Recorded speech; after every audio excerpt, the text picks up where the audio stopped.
Welcome back, guys. Today I want to dive into my DROPSHOT LIVESCOPE setup.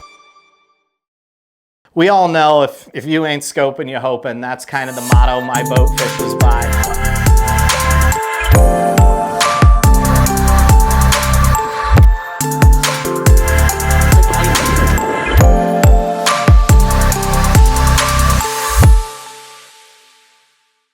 You guys have kind of seen some of the info I've put out before. You've probably seen the shirt, if you ain't scoping, you hoping. It really is the motto my boat lives by, but I want to take you through and down a slightly different path, okay? Everybody hears about the Minnow. If you want, you can go back and watch my video on the perfect rod. You'll see the baits I'm using, blah, blah, blah. Let's talk about utilizing scope differently, because we are going to hit a point within, well, for some lakes in Texas, it's right now. It's already started. And eventually we're going to hit a point all across the country where these fish are super smart to it.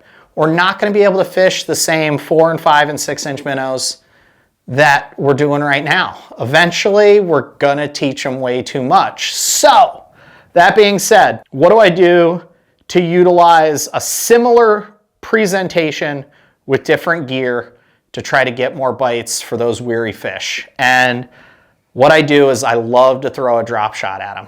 For me, I really have like my go-to minnows, like the ones I throw. They're very standard. They're what I have the most confidence in, and when fish don't bite that, I don't look too much to change size or change color. I change my entire setup and I go to the drop shot. Now, I've talked about it in some shorts before, but let's kind of go through it one more time in full when we're not under kind of the time crunch of 90 seconds. So my drop shot setup is going to be the crushed shad color. I do this almost all the time. The crushed shad color of the drop minnow. I think the drop minnow is absolutely perfect. I like to have it tied on what I call the Coop Gallant knot, because I didn't used to tie this until I saw Cooper's really awesome video of how he ties his drop shot knot. But that's my Coop Gallant knot. It's a pretty cool constrictor that really makes that hook stand out to the side well. I then screw a CPS spring into my drop minnow, and I feel like that gives the bait a little more freedom of movement, because I have that hook just looped through that CPS spring, that hitchhiker, okay? I just think with a neutrally buoyant plastic from Great Lakes Finesse, when I go through the hitchhiker, I get a more natural presentation. So, and then I do that with either an 1/8 or a 3/16 ounce tungsten weight. I want tungsten because I know I'm gonna see it really well. And I'm going to get into it with you in a second why that's so important, because you need to be able to see a little bit of separation on your screen between your bait and your weight, all right? And you have to be able to see the weight for sure. So I always go tungsten with this setup. I buy the ones with the open eye, no specific brand. It's whatever is actually in stock at Tackle Warehouse. And that way I can tie a fisherman's clinch knot to that eye. I don't like the ones that just have that like little pinchy end.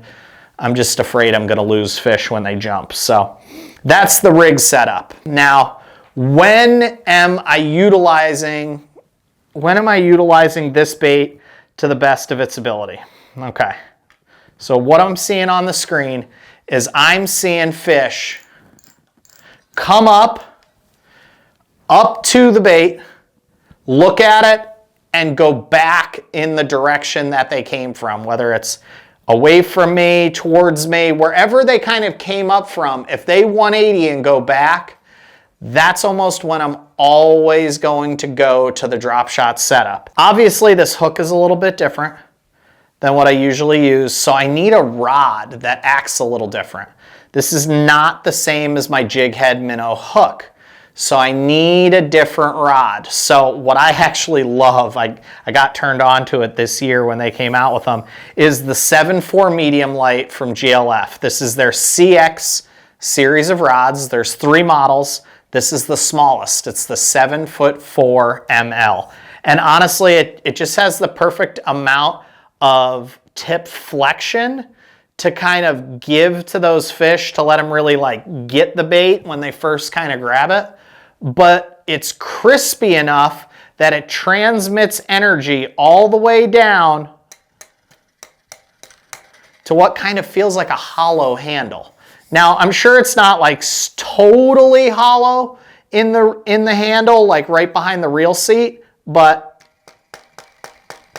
it transmits energy so good to my hand that while that bait is falling on a semi-slack line, I have my rod tip just above parallel to the water, maybe not quite 45 degrees, just above parallel. And I'm pointing it out there, and there's a little bow in my line as I'm swinging that bait towards that fish. Now, once I've seen the fish on my screen run away from some of my minnows, what I'm always doing with this tiny bait is I am keeping it up away from them. If I put my rod tip in the water and I can't see my top guide 18 inches down, I'm gonna try to get this thing 18 inches above the fish. If I can go 3 feet down with my rod tip before I lose sight of it, and I have 3 foot of human eye clarity in the water, then I'm gonna only let this bait get within 3 feet of those fish, okay? I do not want to get super close to them. I get a little closer than that when I'm fishing a minnow.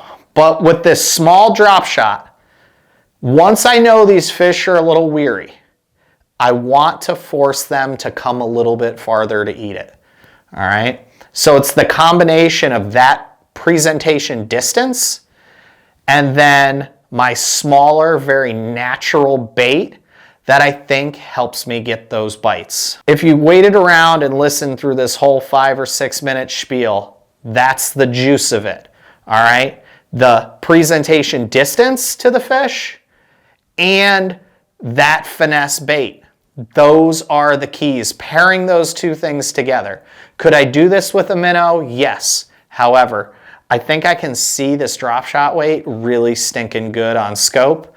I also think that this hooked style presentation not only gets bites really well, but it, with this rod, also converts those bites into landed fish really, really well too.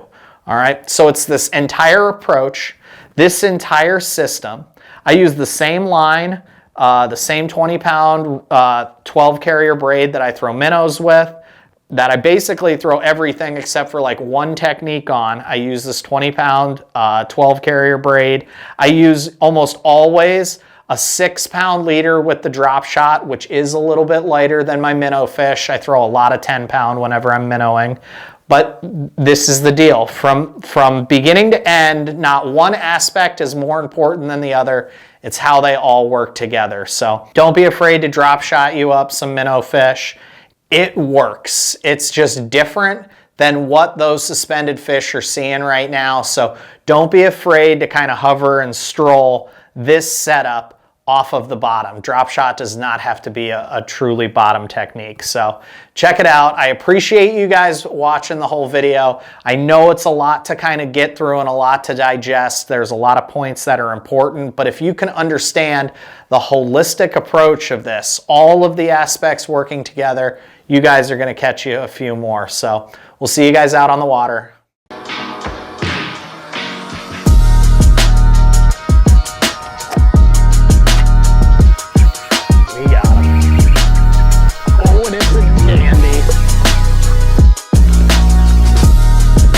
LaBarbera, and welcome to the Outer Realm.